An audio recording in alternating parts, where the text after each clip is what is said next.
friends, welcome to my channel, and today we're going to talk about art style. So for today's vlog, it is art style. Now, I know in a previous vlog I was super excited to share with you that I actually found my art style, and I think that for today I should elaborate more on that and to tell you what I actually meant when I said I found my art style, because I don't want to have any confusion to what I actually meant to say. Okay, sorry for the breaks. It's just super hot and I've been drinking a lot of water and I don't want you to see me drink a lot of water on camera. What I meant to say is it's not so much that I found a way to draw.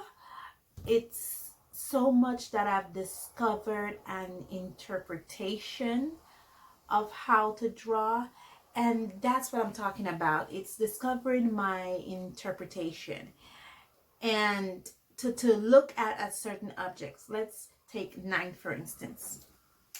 9. This is 9. I think I introduced him in the previous vlog, and he's my little mannequin here. I called him 9, and to look at something like 9, and when he's in a certain pose, or when I posed him, let's say I put him in a running pose. Pose 9.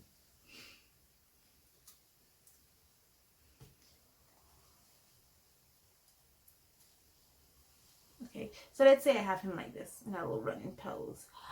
To look at this and structure it and frame it in my mind and interpret it on how I can draw it. And that's what I mean when I say I found my art style. I'm looking at objects and seeing an interpretation of them and having a way of putting that interpretation down on paper.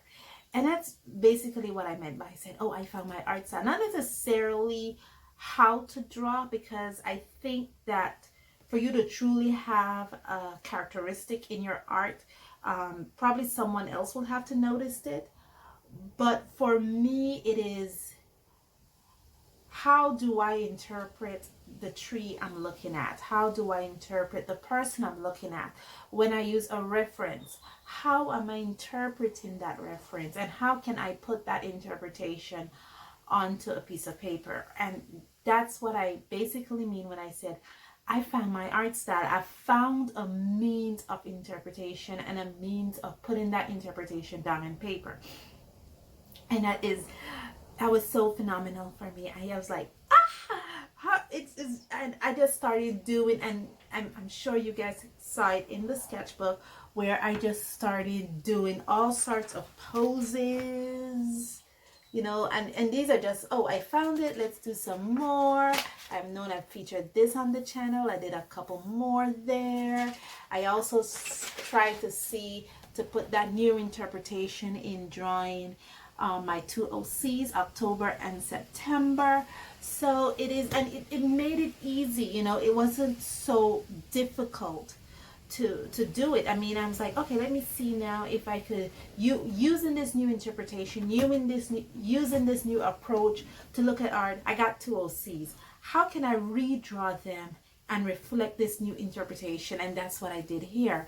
And you know, and I looked at these poses, and for a while they used to give me problems. I mean, it was like, and I think I have the sketchbook here where I first started them in. This being the first pose, and it just, you know, it looks all right because I've painted it, but it was just so, I don't want to use the word difficult, but challenging for me at that time to interpret that pose. And now with this new direction, the interpretation is even easier. Looking at it and figuring out, even when I do October, and October is like an octopus kind of creature. So she doesn't have legs, she has tentacles. And those tentacles need to move a certain way. They need to be positioned and posed a certain way. And that's what I'm talking about, you know, to move her and to pose her and to position her. Because even having her with tentacles pose a specific challenge, because tentacles doesn't move like feet. And I learned that because when I first thought of October, the next thing I did was I watched some documentaries on octopus and see how their tentacles move. And I think I rewatched The Little Mermaid, and not to copy what the Disney animators did when it came to Ursula, but to see how they interpret the tentacle movements of the octopus, because Ursula, who is the main antagonist on The Little Mermaid, had tentacles. So to see how those animators interpret her tentacles, and that's the reason for the rewatch, and then to try to interpret that into my own art. And that's what I mean, that I found my art style. I found a way of interpreting something and put it on paper. Okay, so I started this journey on the 26th, 27th of July of 2018, and I just found it here in the at the end of the first quarter of 2020. So finding this interpretation, this way of interpreting something and putting it on paper, takes time. It takes a lot of time, especially for someone who is trying to do it without any form of traditional art classes. It is challenging, but I did it. And I mean, on the 26th, 27th of July 2018, I had no clue. I mean, this is me waking up one morning and saying, you know what? I think I want to do a gallery open in 2023. That was it. That was my plan. Had never took an art class. It's not like some people who take arts as a part of their courses or their classes in elementary school or in high school. We didn't have that here. So I've never took a formal art class. Never. The only thing I know is that red and yellow gives you orange, green and blue gives you green, and red and blue gives you purple. That's it. That's all I know when I came on this journey.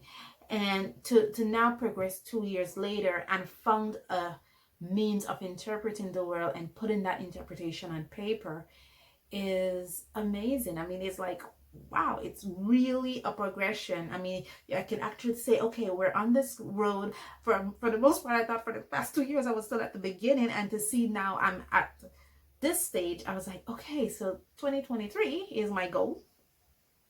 And I was like, maybe I'll do a gallery open in 2023, maybe not, who knows. But I know coming 2023, I'll be so much more ahead than I was in 2020, because I am so much more ahead than where I was in 2018. So it is phenomenal. And so if I could do it with literally no previous art experience, it means anyone can get up one day and say, I want to be something, and just work towards it. And with that, I am going to end my session with you guys today. I'm going to end this vlog. As always, guys, stay safe. I know I've been saying stay safe long before Mr. COVID-19 decided to rear his ugly head, but really, stay safe, stay blessed, and I'll see you in the next one. Bye.